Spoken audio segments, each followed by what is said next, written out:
Can Baeza put on an upset out in California? Let's discuss this Breeders' Cup Classic contender on NYRA Bets. Hi, everyone. Matthew DeSantis here with NYRA Bets, along with my colleague Kaylie Shapiro, and welcome to another Breeders' Cup Contender Spotlight Series. This one is on the Pennsylvania Derby winner, Baeza.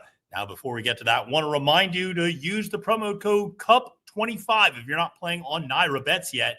If you use the promo code CUP25, you get a $25 free bet and up to a $200 deposit match bonus. So use that promo code CUP25 today. Kaylie, Baeza, a really interesting horse and one that we got to see a few times up in New York, in the Belmont Stakes, in the Jim Dandy. A horse that felt like he was never going to get his grade one, and then he finally got it in the Pennsylvania Derby. Definitely. And he was a horse that I was always, we've been looking at him for a decent amount of time. I remember when he got down for the Belmont Stakes to Saratoga, taking a look at him and just thinking that he was maybe a little underdeveloped compared to the other horses. And then I completely changed my mind on him going into the Pennsylvania Derby. He looked spectacular, even looked like he filled out a little bit and he grew.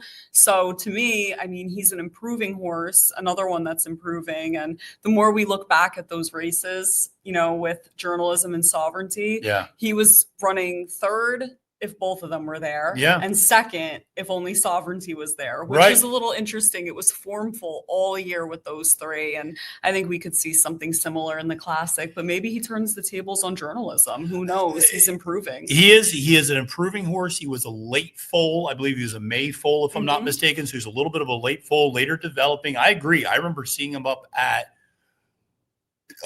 Saratoga for the Belmont Stakes, and physically Sovereignty and Journalism just look like a bigger breed of horse. Definitely. They just looked so much more physically impressive than Baeza. You're right, Baeza filled out a little bit more for the Jim Dandy, looked a little bit better that day, ran a little bit better that day, and then the Pennsylvania Derby obviously has continued to grow. Now, one of the talking points about why Baeza has been in our conscience for as long as he has because of his broodmare. It has nothing to do with his sire, McKinzie, but the fact that he is the offspring of Puca. Puca, of course, produced Mage, the 2023 Kentucky Derby winner, and Dornoch, the 2024 Belmont Stakes winner.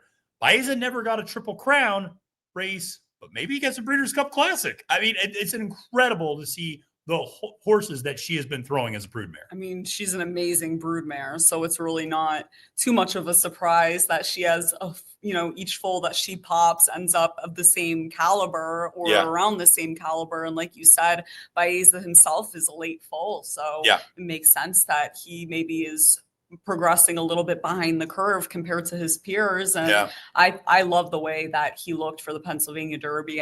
As soon as I saw him training over that track, I had not one doubt in my mind that he was the winner. But it was also because Journalism and Sovereignty were not there as well. And obviously Gosker was there, but Gosker's not of the same level. No, and he didn't get the best trip that day. Gosker had a tough start. And it was, and Parks is Parks. And so sometimes, in magnitude's kind of one of those other horses, more of kind of a secondary horse. He ran a good race that day. He did. But I thought he was still finishing the Travers, but no, he did finish. He did run a good race that day. Baeza, listen, he's a horse that was so interesting because he was still a maiden when he was in the Kentucky, or he won his maiden, but then he went to the Santa Anita Derby and he ran a really good race that day. And we didn't even spotlight that race for Journalism. But that was another race where Umberto Rispoli had Journalism in all sorts of trouble in a 5-horse field where I was just like, what are we doing? But ultimately, Journalism put his head down and got past Baeza there in the Santa Anita Derby. But because Baeza had only run one prep race, finished second, and there was a reduced number of points for that race because it was out in California in the smaller field size, Baeza wasn't also eligible initially for the Kentucky Derby. And it was a little unsure. Kind of on the outside looking in, managed to get in and then ran an absolutely huge race in that Kentucky Derby, of course, won by Sovereignty. You see Journalism with the the kind of yellow streak on his cap. And then obviously Sovereignty in the Godolphin blue silks.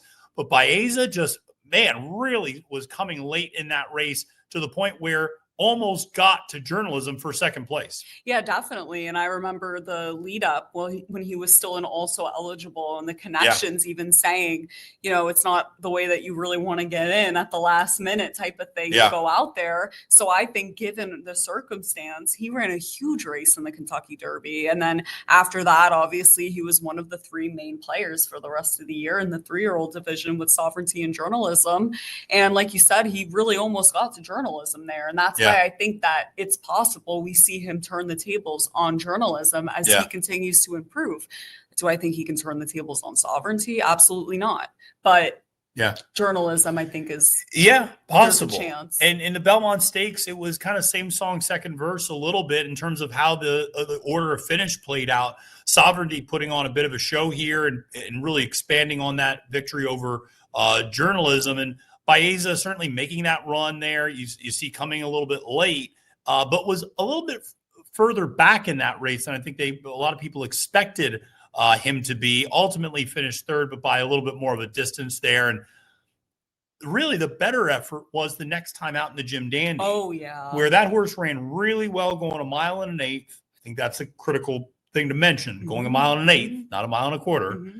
Going 1 mile and an eighth against admittedly not a fully cranked up Sovereignty, but stayed within about a length and a half, 2 lengths of Sovereignty there, and ran a really good race at 9 furlongs. He gave Sovereignty all that he could give him, I think, in that race. Not all the Sovereignty could handle, but I mean that Baeza really ran his eyeballs out that day, and he impressed me. Yeah. And, I mean, it's interesting. I mean, 1 mile and an eighth versus 1 mile and a quarter. Which one's a better distance? Obviously, the Pennsylvania Derby was 1 mile and an eighth as well. Yeah. And now he returns back to 1 mile and a quarter distance. But same was the Derby obviously is as well. Yeah. And he was coming late. And he was coming late, and he obviously had a lot of pace to run into as well. He did. That kind of makes me question. I mean, I wonder if their tactics could change a little bit, going into the Breeders' Cup Classic. I'd imagine he's going to be more involved early on than we would think. It was very possible. What Hector Berrios, who obviously rides out in California and is a California-based horse, knows Del Mar, knows this circuit well,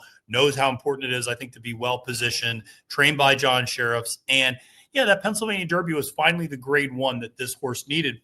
And you always talk about the breeding side of things, really needed it for his next career in some ways, because he third in the Belmont, third in the Kentucky Derby, second in the Jim Dandy. He was racking up a lot of purse money. He was winning a lot of money, but he needed a grade 1 win if he's going to be a stallion somewhere at some point. And he finally got it in that Pennsylvania Derby, again, coming from off the pace, but looming up there on the outside, you see in that kind of yellow and blue cap, and making a nice run here and, getting to the front in the stretch. And you'll see Magnitude making a late run, but never really threatened in terms of who was going to win this race ultimately in the stretch. No, definitely not. And he looked like the winner. I mean, the whole entire way, I was impressed with the way that he handled the track. I mean, Parks is a really tricky track. You never know how a horse is going to handle it. And he certainly, I thought he put on a show, was really exciting in the Pennsylvania Derby, and obviously important to pick up that grade 1 for his next career. And it was probably more so of that and less so avoiding other horses. It was a good spot for him to be able to pick up a grade 1. I mean, he was in a deep field that day. Yes. Like there might have been less star power than Sovereignty's name being in that race, but it was a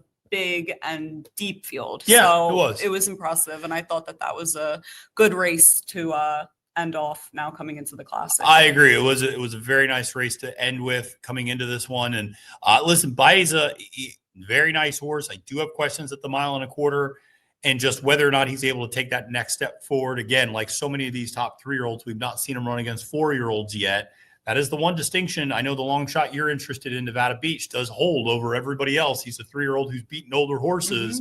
And we've not seen Baeza, Sovereignty, or Journalism be able to do that yet. So that's going to be a big question mark. But the pedigree's there. I will say the one difference, of course, between Mage and Dornoch versus Baeza is McKinzie versus Good Magic. Good Magic sired both of the first two.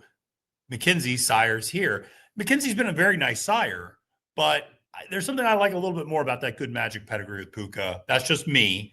But the 1.25 miles, we'll see. I mean, it's going to be a test, especially against this group. And I feel bad because he's such an honest horse, but I feel like he's up against it a little bit in this field. He is up against it. And the pedigree, I mean, a lot of people would prefer Good Magic and Combo because he's just a more proven sire than McKinzie so far. But McKinzie will be able to, I mean, obviously we've seen Baeza has handled 1.25 miles with the way that he finished up the Kentucky Derby. And it's really that female family that he hails from is just superb. So I do wonder, you know, how he ends up running. And I'm excited that he's in the Classic. Although he won't be in my top 4, he's a horse that I would be really shocked if he didn't show up. You know what I mean? Like, I would be pretty shocked if he didn't finish in like the top 8 at least. Well, there's only 10. So, I mean, I hope he finishes in the top 8. So, yeah, I mean, I mean, it speaks to how deep the field is. No, I agree. I mean, he's a horse that, you know, if things go a certain way, could he run up into the top 4? Maybe. You know, it depends on who doesn't run particularly well. And you said he's a late foal. Maybe he's continuing to develop. He's out in his home territory, out in California. He's not having to ship across the country like he did in the Belmont, like he did in the Jim Dandy, like he did in the Pennsylvania Derby, like he did in the Kentucky Derby. Exactly. So, you know, some of the same things we say about journalism, we can say about Baeza too. Definitely. And I'll be paying close attention. We both will. Yeah. Obviously, to all the talk going on with the connections, but I'm really interested to see what they say when they're asked the question of what their tactics are going into this race. And if maybe we could see something change for Baeza. I think we could. Not everybody can have their ideal trip. And what do you do when your plan A is taken away? You have a plan B, and how good is your plan B? So that's a big question for all of them. Big question should not be where are you playing the Breeders' Cup Classic. You're playing it right here on NYRA Bets. And if you're not playing on NYRA Bets already, good news. We got a fantastic promo code, CUP25. You get a free $25 bet and up to a $200 deposit match bonus. So use that promo code CUP25 today. All right, folks. Appreciate everybody tuning in to this Breeders' Cup Classic Contender Series on Baeza. For Kaylie, Shapiro, my name is Matthew DeSantis. Wishing you a great, profitable day at the races. And reminding you, friends, it's now post time.